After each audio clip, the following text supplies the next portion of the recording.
Yang berikutnya adalah pembahasan tentang teologi doa.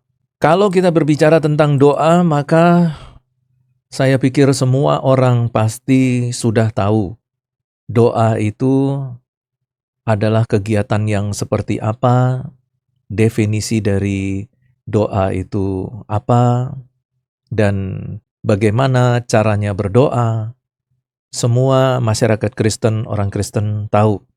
Bahkan seorang anak kecil pun ya tahu apa itu doa dan bagaimana berdoa. Nah, tetapi di dalam teologi tentang doa ini, kita akan membahas, mempelajari doa dalam konteks berpikir secara kritis. Sehingga pemahaman kita tentang doa itu bukan saja pemahaman yang didasarkan pada pemahaman-pemahaman umum, tetapi pemahaman yang bersifat filosofis teologis. Sehingga dengan menguasai atau memahami pengajaran atau teologi tentang doa yang semakin mendalam, maka kita tahu harus bagaimana pada saat kita berdoa. Ya, secara umum berdoa ini adalah percakapan dengan Tuhan. Berdoa adalah saat di mana seseorang bertemu dengan Tuhan.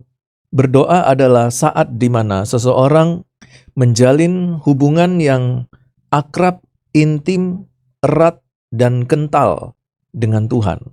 Kalau kita melihat dalam konsep Perjanjian Lama, maka doa ini selalu dikaitkan dengan peribadatan. Ketika para patriark bangsa Israel melakukan aktivitas atau melakukan kegiatan doa, maka di saat yang sama mereka juga memberikan persembahan kepada Tuhan dalam bentuk membangun mezbah, lalu melakukan doa, memberikan persembahan kepada Allah Yahweh. Alkitab Perjanjian Lama tidak memberikan keterangan yang cukup mendetail tentang aktivitas doa di luar peribadatan. Tetapi kalau kita melihat di dalam beberapa mazmur, bahwa ternyata bangsa Israel juga melakukan doa di luar peribadatan. Maksudnya di samping berdoa di dalam peribadatan, mereka juga berdoa pada saat tidak ada di dalam acara ibadat.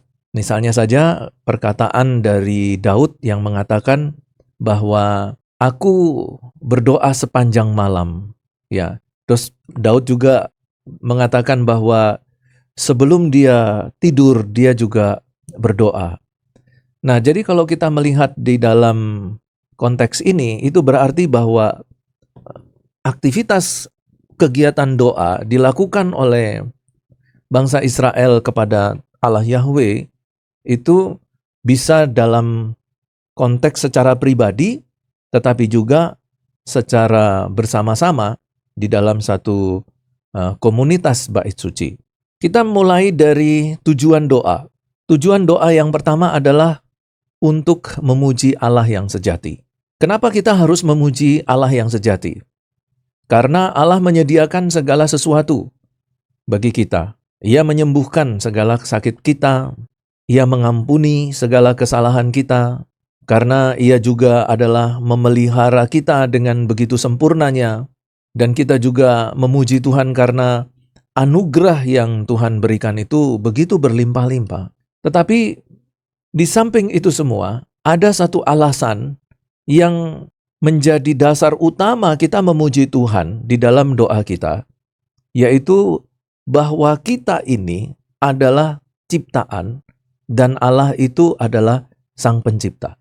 Kalau kita perhatikan bahwa ketika Tuhan menciptakan manusia, Tuhan menanamkan satu kodrat manusia, di mana kodrat ini sebagai kodrat ciptaan. Apa kodratnya? Bahwa setiap ciptaan akan selalu memiliki kerinduan untuk bertemu dengan Sang Pencipta. Itu kodrat.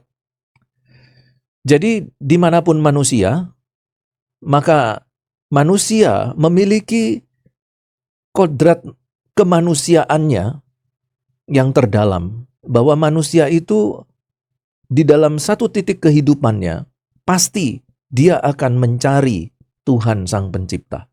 Nah, dengan konsep ini saya dapat katakan bahwa tidak ada orang yang memiliki pemahaman ateis, yaitu orang yang tidak bertuhan.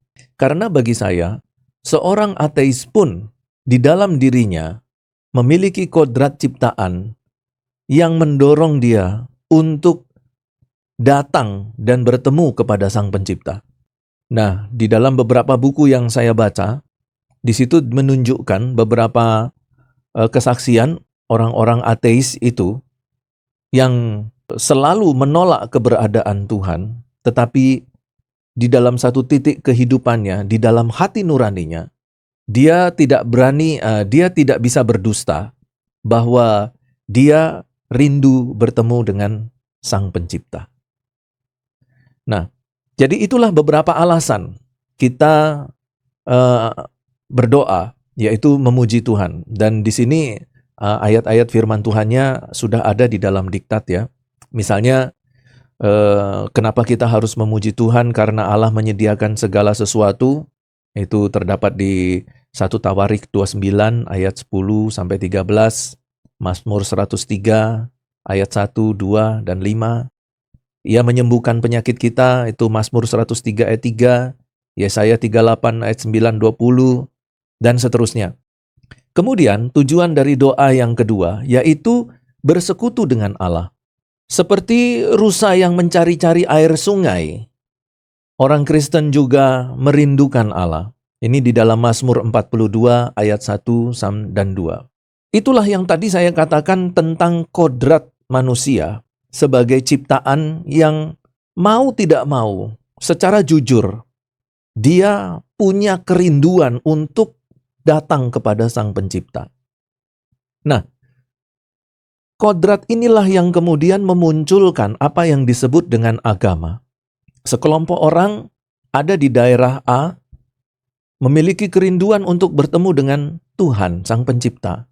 Tetapi mereka tidak tahu siapa Sang Pencipta, harus bagaimana cara bertemunya, mereka tidak tahu. Lalu kemudian mereka mencoba untuk menyusun, mencoba untuk memformulasikan bagaimana caranya bertemu dengan Tuhan. Maka mereka membuatlah ibadat-ibadat, tata cara, kemudian aturan-aturan beribadat. Mereka buat. Tujuannya apa? Ya tujuannya mereka dapat memuaskan hasrat dalam kodratnya itu, rindu untuk bertemu Sang Pencipta. Nah, dalam kerinduan bertemu dengan Sang Pencipta, mereka nggak kenal Sang Pencipta itu seperti apa. Dan ketika mereka lihat matahari yang penuh dengan kekuatan dan kuasa untuk menghidupkan, maka kemudian mereka menjadikan matahari itu Tuhannya.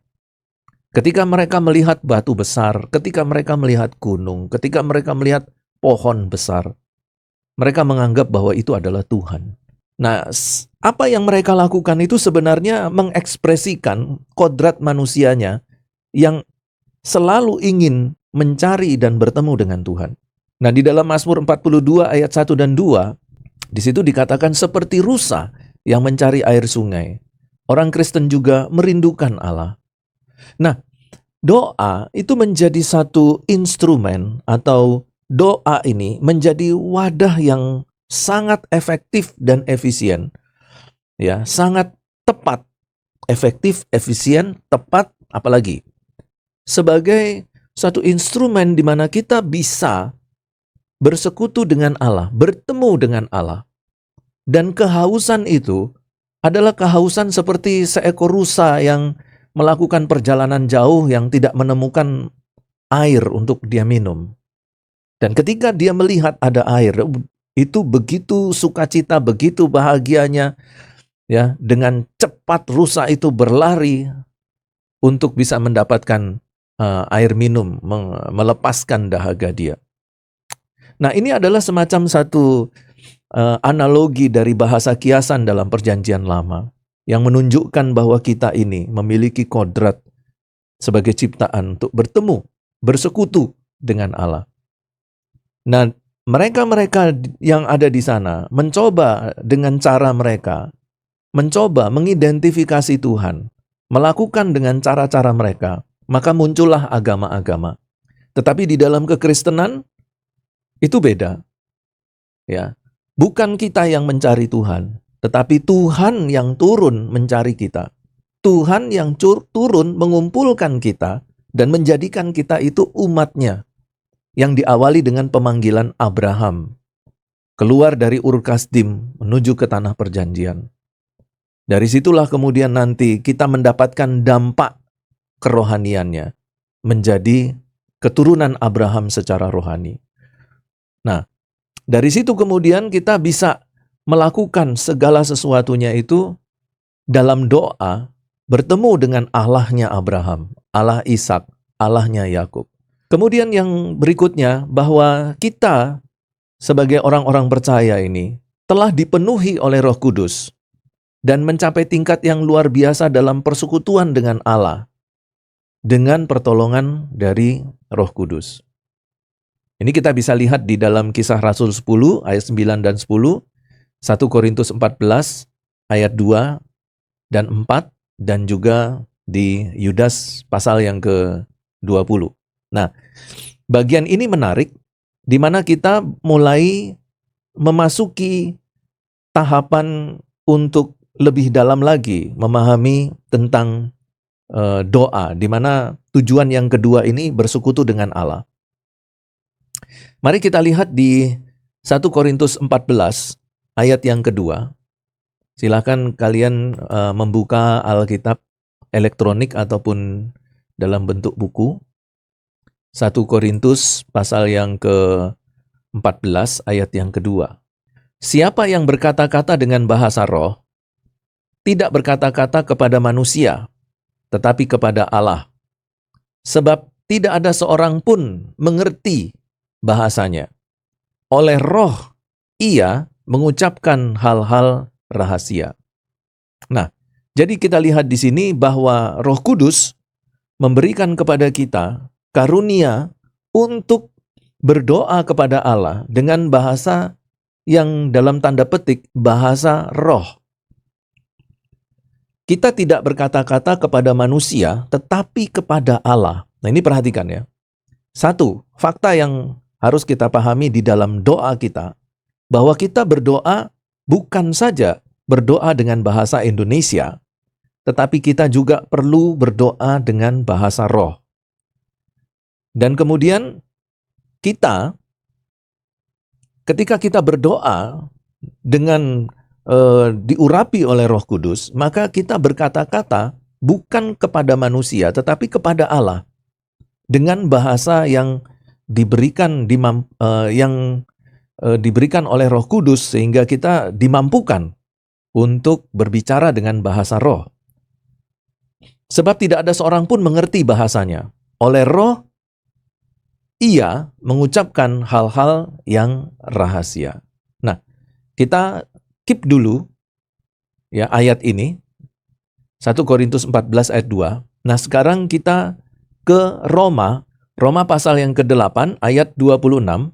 Demikian juga roh membantu kita dalam kelemahan kita.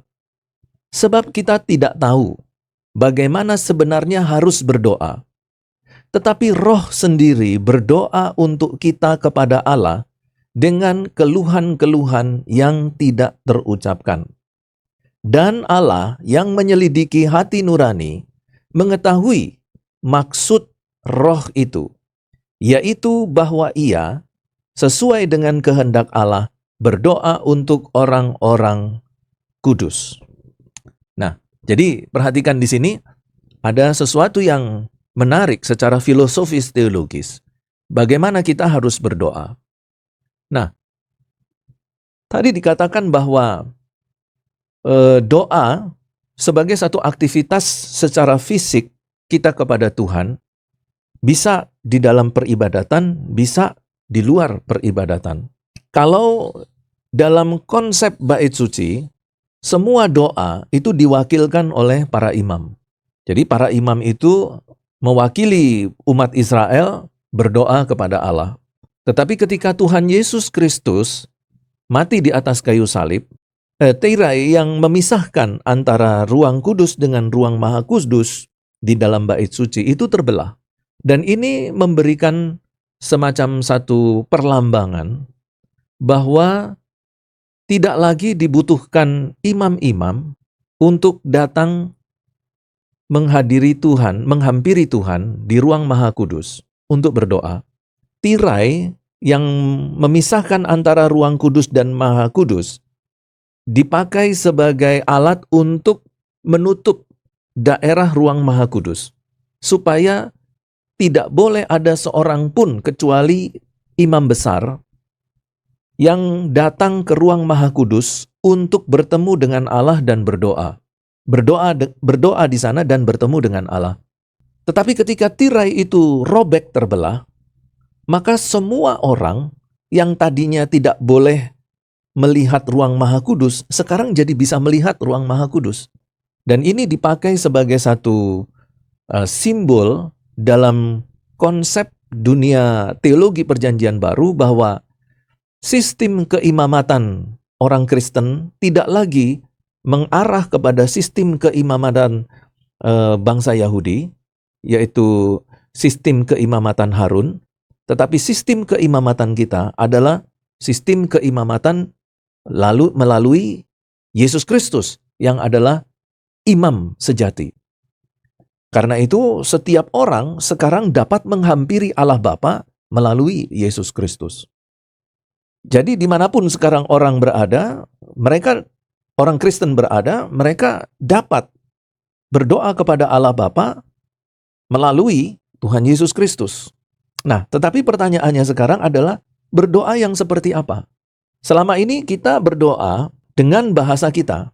Abraham di dalam mezbahnya, bangsa Israel di dalam bait sucinya, itu berdoa dengan bahasa yang Tuhan berikan kepada mereka. Bahasa Aram dan bahasa Ibrani. Tetapi ternyata setelah kita membaca 1 Korintus 14 tadi ayat 2 dan Roma 8 ayat yang ke-26, di situ kita melihat bahwa dalam kekristenan ada bentuk doa yang lain, yaitu berdoa yang dipimpin oleh Roh Kudus. Nah, ada dua cara berdoa dipimpin oleh Roh Kudus. Yang pertama, Roh Kudus ini dia memberikan karunia berbahasa roh.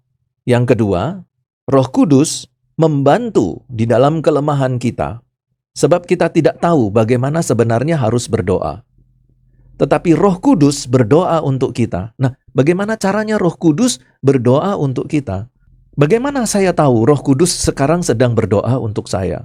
Apakah Roh Kudus itu berbicara secara supranatural, tapi kita tidak bisa dengar, kita nggak bisa tahu? Sebenarnya bagaimana sebenarnya konsep Roh Kudus sendiri berdoa untuk kita? Nah, beberapa penafsir, beberapa teolog mengatakan bahwa cara dari Roh Kudus berdoa untuk kita adalah dengan memberikan bahasa roh kepada kita. Nah, bahasa roh itulah sebagai satu manifestasi Roh Kudus berdoa untuk kita.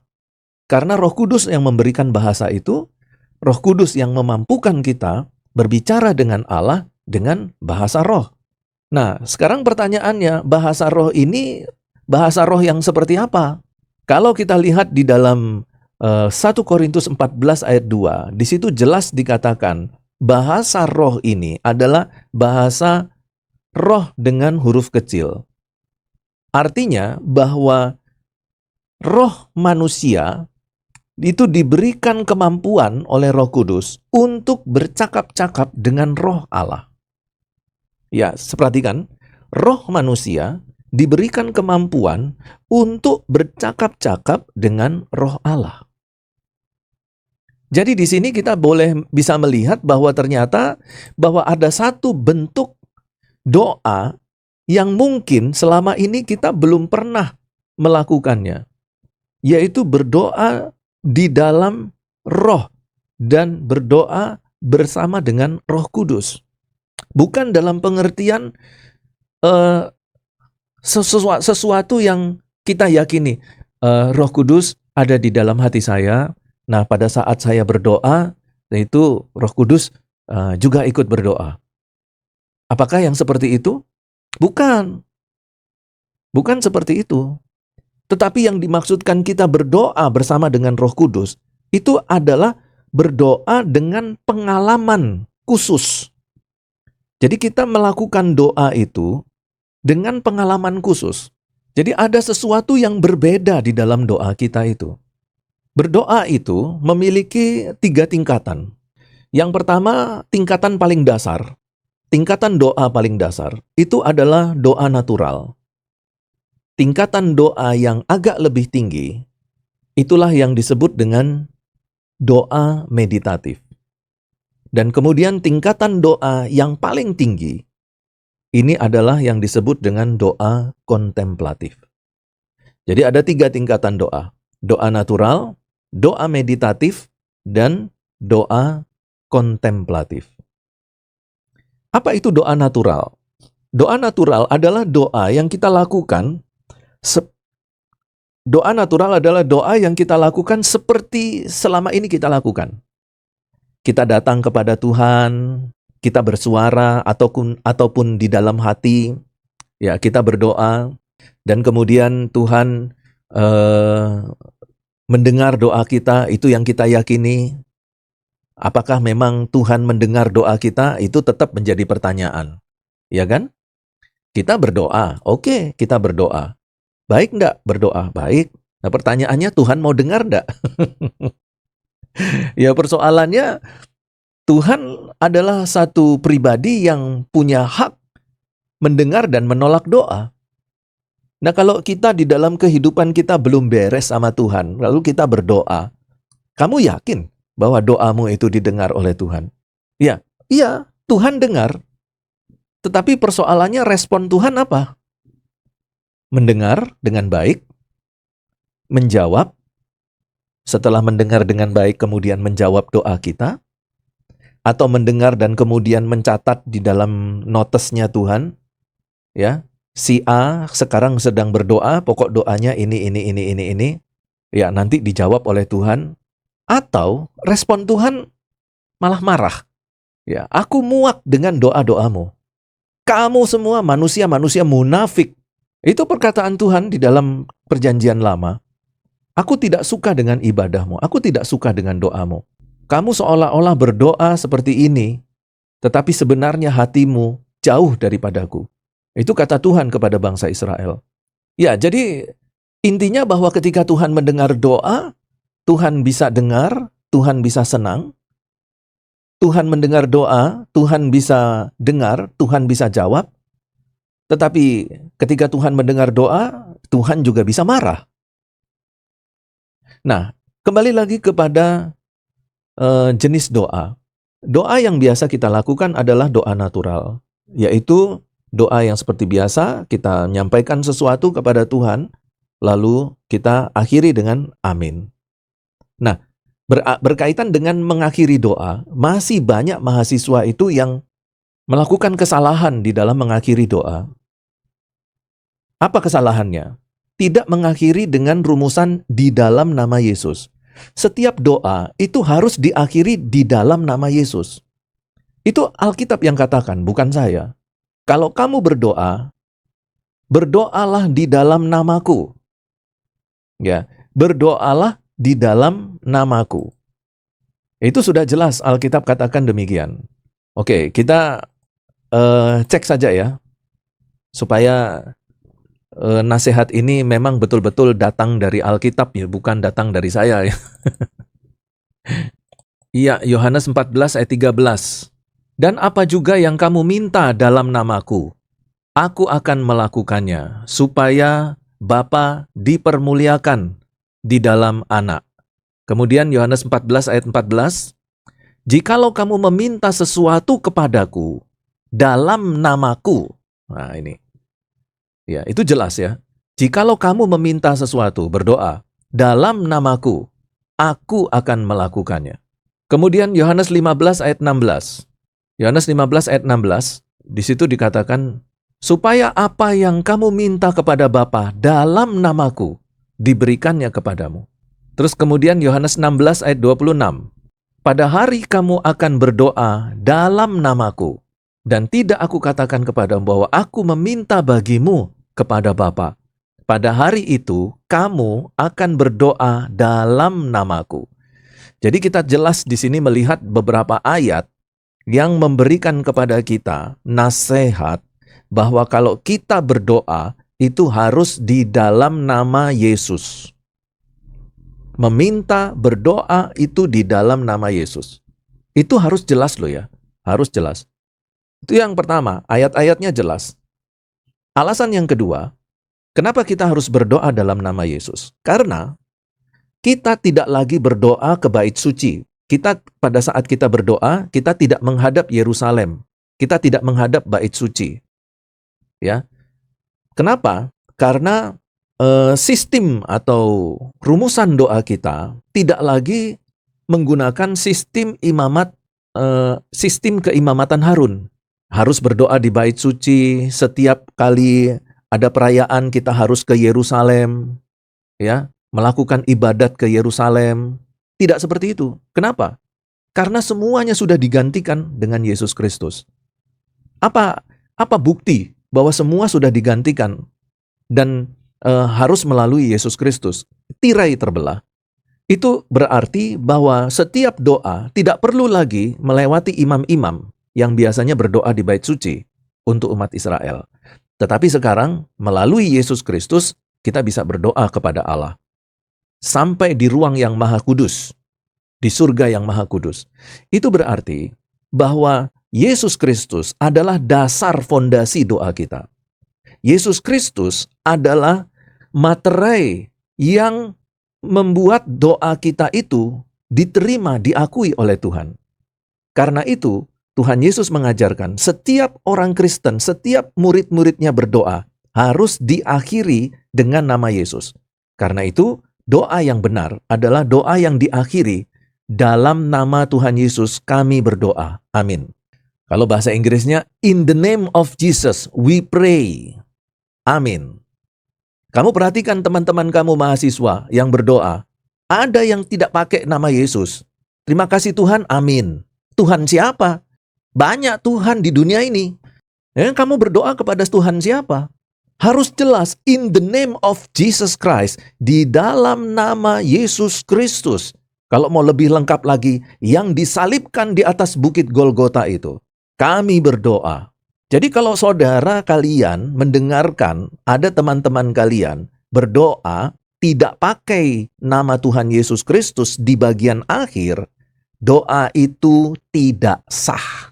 Jadi kalau doa yang tanpa nama Yesus, jangan kamu berpikir Tuhan mau dengar doamu. Tidak. Alkitab sudah jelas katakan, doa yang didengar Bapa di surga itu adalah doa di dalam namaku. Ku di sini adalah Yesus Kristus. Jadi kalau kamu cuma berdoa di dalam nama Tuhan, Tuhan siapa? Apalagi nggak ada di dalam nama Tuhan. Tuhan, kami berdoa, Tuhan berkati ya Tuhan, terima kasih Tuhan, amin. Tuhan siapa? Pohon bisa jadi Tuhan. Di Jepang matahari adalah Tuhan mereka. Ya, di China itu ada dewa-dewa yang menjadi Tuhan mereka. Mereka menyebutnya juga Tuhan. Jadi beberapa kali saya menasehati mahasiswa itu untuk mengakhiri doanya di dalam nama Yesus. Tapi sampai hari ini loh, saya masih mendengarkan doa yang dinaikkan mahasiswa teologi tidak diakhiri in the name of Jesus Christ. Tidak diakhiri di dalam nama Yesus. Apakah mereka itu dari sekolah minggu itu tidak pernah diajarkan cara berdoa yang alkitabiah gitu loh. Bingung saya. Sudah dinasehati, saya sudah sampaikan di kelas. Masih diulangi, berdoa tidak pakai nama Yesus. Terus kamu berdoa itu atas kuasa siapa? Atas kuasa dirimu. Aku memiliki kuasa untuk berdoa, memangnya kamu siapa? Alkitab katakan kalau berdoa atas kuasa Yesus. Lah sekarang kalau kamu tidak pakai atas kuasa Yesus, atas kuasa siapa kamu berdoa? Jadi tidak ada itu, sia-sia orang yang berdoa di luar nama Yesus, sia-sia. Jadi kadang-kadang saya sedih juga ketika saya minta si A berdoa, membuka, menutup kelas kuliah, tapi nggak ada dalam nama Yesus. Itu saya seolah-olah masih belum berdoa itu. Di dalam hati saya ya, cuman saya tuh nggak enak ya. Ya, masih ada perasaan jangan ditegur di depan umum gitu ya. Jadi ya saya biarkan. Tapi sebenarnya di dalam hati saya langsung berpikir, saya enggak berdoa ini. Ya itu penting sekali. Ya, ketika nanti kamu mengajar sekolah minggu, ajar anak-anak sekolah minggu itu berdoa yang benar. Dan saya sudah menyampaikan dasar teologinya. Berdoa yang seperti apa yang diajarkan Alkitab. Ya. Kemudian naik lagi. Itulah doa natural. Nah, doa natural ini seolah-olah doa hanya satu arah. Kita berdoa kepada Tuhan, lalu Tuhan tinggal menerima doa kita. Nah, tetapi apakah sebenarnya konsep doa itu seperti itu? Doa seperti doa natural, satu arah. Memang di dalam Alkitab ada banyak contoh-contoh doa satu arah. Tetapi yang Tuhan rindukan adalah doa dua arah. Di mana kita berkata-kata kepada Tuhan, dan kemudian Tuhan berkata-kata kepada kita di dalam doa. Jadi doa yang natural ini itu harus sudah segera kita tinggalkan. Kita masuk dalam tingkatan doa yang lebih tinggi. Itulah doa meditatif. Doa perenungan. Di situ kita datang kepada Tuhan di dalam perenungan yang dalam. Berkomunikasi di dalam perenungan yang dalam. Nah, ini bisa dengan dua cara. Cara yang pertama adalah di dalam doa kita sertakan membaca Alkitab. Jadi, saudara jangan pikir bahwa doa itu tidak boleh membaca. Boleh. Jadi di saat kita berdoa, kita hentikan sebentar doa kita baca Alkitab, itu tidak masalah. Nanti setelah selesai membaca Alkitab, kita lanjutkan lagi di dalam doa kita. Jadi kita betul-betul melakukan satu saat teduh di hadapan Tuhan dalam perenungan yang dalam.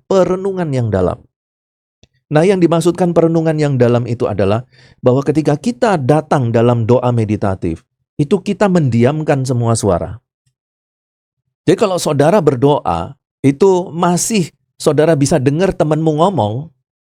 Kan kadang-kadang kita kalau berdoa itu kan seringkali ada yang tidak berdoa, ya berbisik-bisik lah, entah melakukan apa, atau misalnya ada seorang yang mengubah posisi duduk, ya akhirnya bunyi kercek-kercek, keradak-keruduk gitu ya. Nah, kita masih bisa mendengar suara itu di dalam doa kita. Lalu konsentrasi kita terbagi ketika antara doa dan mendengar suara gresek-gresek di samping kita. Wah, itu belum berdoa secara meditatif itu. Belum berdoa secara meditatif.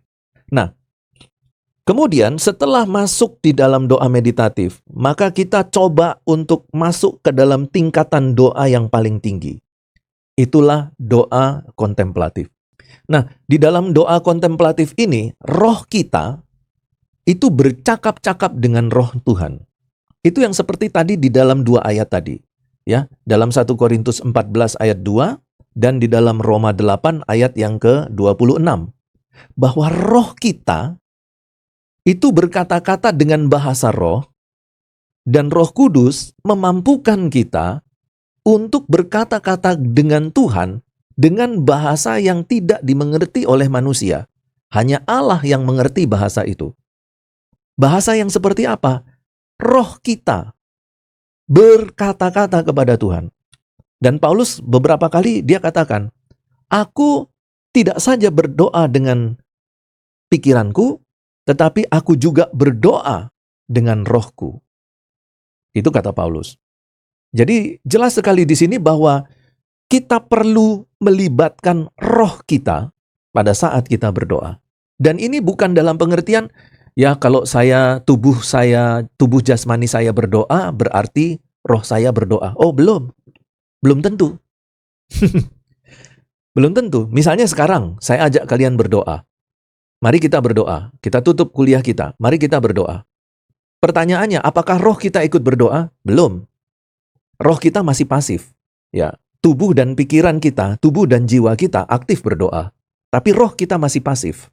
Tetapi ketika roh itu aktif berdoa, maka kita sudah masuk dalam dimensi doa yang tertinggi, yaitu dimensi doa kontemplatif. Roh kita bercakap-cakap dengan roh Tuhan. Nah, itulah tingkatan doa. Karena itu kita sebagai hamba Tuhan harus mulai melatih diri. Jangan pernah puas hanya berada di dalam tingkatan doa yang paling bawah. Tetapi kamu harus masuk dalam tingkatan doa yang di tengah, yaitu doa meditatif. Dan kemudian masuk lagi ke dalam dimensi doa yang paling tinggi, yaitu doa kontemplatif. Nah, di dalam doa kontemplatif itu, kita berkata-kata kepada Tuhan, lalu kita diam, Tuhan berkata-kata kepada kita. Dan kita bisa dengar suaranya. Kita bisa merasakan kehadirannya. Nah, itu yang disebut dengan doa kontemplatif. Maka kita harus melatih diri untuk masuk di dalam doa kontemplatif ini. Pak, itu bagaimana sih Pak doa kontemplatif, doa meditatif? Itu saya jelaskan panjang lebar di tesis saya. Ya, tesis S2. Saya membahas tentang doa meditatif, doa kontemplatif itu hampir 400 halaman. Jadi kenapa saya bisa bicara demikian? Karena saya menulis tesisnya tentang doa ini. Nah, jadi di sini penting sekali untuk kita kembali lagi mulai menyadari bahwa kita belum memiliki pengalaman di dalam kehidupan doa kita. Maka kita harus mulai mendisiplinkan diri, mendedikasikan diri, dan juga mulai berkomitmen untuk bisa menikmati pengalaman doa, bukan saja doa natural, tetapi doa meditatif, dan kalau puji Tuhan bisa sampai kepada doa kontemplatif. Ya, jadi itulah doa. Doa yang sebenarnya, doa yang sesungguhnya.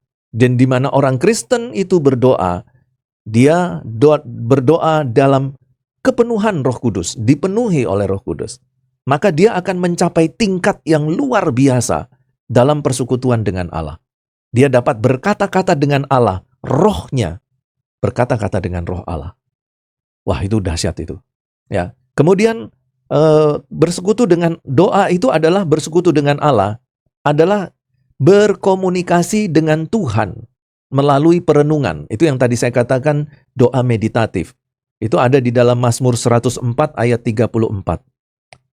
Mazmur 77 ayat 12, merenungkan segala pekerjaan Allah. Mazmur 145 ayat 5, merenungkan kemuliaan Allah yang besar. Mazmur 119 ayat 15, merenungkan ajaran-ajaran Allah. Nah, ini yang disebut dengan doa meditatif. Artinya kita berdoa itu berada di dalam satu saat teduh, hanya kita dengan Tuhan saja. Lalu kemudian di dalam doa saat teduh itu, kita masuk dalam perenungan yang mendalam. Nah, cara untuk merenungkan dalam perenungan yang mendalam, kita bisa menyisipkan pembacaan kitab, kita bisa menyisipkan memuji Tuhan, ya, menyanyi, menaikkan pujian penyembahan di dalam doa kita. Nah, itulah yang disebut doa meditatif. Pak, saya kayaknya di STT Duta Panisal tidak pernah doa meditatif, Pak. Loh, kenapa? Lah ini kita semua satu asrama, satu ruangan, Pak. Ya pada saat saya berdoa, teman saya udah entah ngobrol apa, ketawa cekikikan. Ya saya terganggu, Pak. Ya, kalau memang seperti itu, ya, kamu harus pinter-pinter pergi ke kelas, ya, berdoa sendirian di kelas. Ya, atau mungkin kalau bisa dalam satu rapat senat, kamu bisa menyampaikan usulan untuk STT itu bisa punya ruang doa. Nah, jadi ada ruang doa khusus. Kalau dulu di zaman saat pertama kali saya mengajar di STT Duta Panisal, itu ada waktu doa khusus loh, para mahasiswa. Jadi mahasiswa itu setiap hari apa gitu ya, itu tidak ada kebaktian, dia hanya berdoa. Dan itu doanya itu di tempat di ruangan khusus. Nah, ruangan itu sudah hilang itu kayaknya sudah sudah dihancurkan kayaknya. Diganti dengan ruangan restoran yang sebelah sini ya, bukan restoran yang dekat kolam renang, bukan restoran yang sebelah sini. Nah, itu dulu ada ruangan tingkat dan biasanya mahasiswa itu berdoa di tingkat paling atas. Itu berdoa. Nah, itu bagus. Jadi ada ruangan khusus untuk berdoa. Gitu ya. Tapi kalau misalnya kalian berdoa di dalam asrama nggak bisa konsentrasi, ya harus menyingkir. Sama seperti Tuhan Yesus. Tuhan Yesus menyingkir dari kesibukan pelayanannya, naik ke atas bukit, berdoa semalam-malaman di sana. Nah, kita juga perlu seperti itu. Ketika kita melihat bahwa suasana di sekitar kita tidak memungkinkan kita bisa doa, ya kita harus cari tempat yang lebih sepi untuk kita bisa berdoa kepada Tuhan di situ. Ya, sampai di sini. Sebelum saya melanjutkan topik yang lain tentang doa, ada pertanyaan? Oke, silakan. Nah, kalau misalnya seseorang melakukan satu tindakan yang salah, lalu diakhiri dalam nama Tuhan Yesus, nah bagi saya, itu lebih parah itu. Lebih parah. Kenapa? Karena dia melibatkan kesalahan dan kemudian memakai nama Tuhan Yesus untuk membenarkan kesalahan di dalam doanya. Wah, itu kita jangan pikir bahwa Tuhan Yesus enggak mengerti yang seperti itu ya. Tuhan Yesus itu ahli teologi, dia sumber dari segala ilmu teologi. Tuhan Yesus itu tahu konsep doa yang benar itu seperti apa. Jadi, kalau ada orang main-main dengan doa, ya bermain-main dengan doa, tetapi dia tutup di dalam nama Yesus, itu Tuhan Yesus jauh lebih marah. Lebih baik dia berdoa salah, dia sungguh-sungguh berdoa, berdoanya salah, diakhiri dalam nama Yesus, masih Tuhan terima. Tapi kalau dia main-main, tapi dia kemudian akhiri, waduh, janganlah kalian lakukan itu, jangan. Ya, Tuhan bisa marah. Jadi, kalau saya ditanya, ada berapa jawaban doa? Ada 4. Ya, tidak, tunggu. Yang keempat apa? Marah. Jadi ada ya, ada tidak, ada tunggu, ada marah. Nah, jangan sampai kita berpikir bahwa kita ini sudah berdoa, lalu Tuhan itu wajib bahagia. Belum tentu. Ya, kalau dalam konsep seperti pertanyaan tadi, walaupun ini hanya pertanyaan studi kasus misalnya ya, bukan benar-benar terjadi gitu, ini hanya studi kasus aja, itu Tuhan bisa marah itu dengan cara doa seperti itu. Coba perhatikan Kain. Kain berdoa, Habel berdoa, ya. Tapi cara berdoanya Kain salah. Cara memberi persembahan Kain salah. Cara Kain memberi persembahan salah. Tidak diterima. Ditolak oleh Tuhan. Ditolak mentah-mentah. Ya. Habel persembahannya, doanya diterima. Jadi dari sini kita bisa melihat bahwa ternyata doa ini bukanlah aktivitas yang sepele. Doa di hadapan Tuhan ini adalah aktivitas yang memiliki kepekaan yang luar biasa. Di mana ketika kita datang kepada Tuhan di dalam doa kita, maka surga itu bergemuruh. Waduh, surga bergemuruh. Artinya bahwa ketika kita berdoa ini adalah aktivitas yang bagi Tuhan ini peka sekali. Ya, ketika seseorang berdoa itu ada getaran itu seolah-olah ya dalam tanda petik ya, ada getaran itu. Dan langsung Tuhan itu berhenti dari aktivitasnya melihat ada orang berdoa ini. Ya, karena itu mari kita belajar untuk selalu bersungguh-sungguh di dalam doa kita. Ya, ini masih ada beberapa lagi penjelasan tentang doa, tetapi nanti dalam kesempatan mendatang kita lanjutkan sedikit supaya nanti agak sedikit lebih mendalam pembahasan kita tentang doa. Nah, untuk saat ini kita akhiri dulu pertemuan kita, karena nanti jam 4 persis saya harus masuk kelas di S2. Jadi kita akhiri pertemuan kita sampai di sini. Nah, kalau misalnya kalian bertanya, Pak, bagaimana dengan jam yang masih ada sisa ya? Kalian belajar mandiri. Jadi tetap dihitung, tetapi melakukan kegiatan belajar mandiri. Oke, kita akhiri di dalam doa.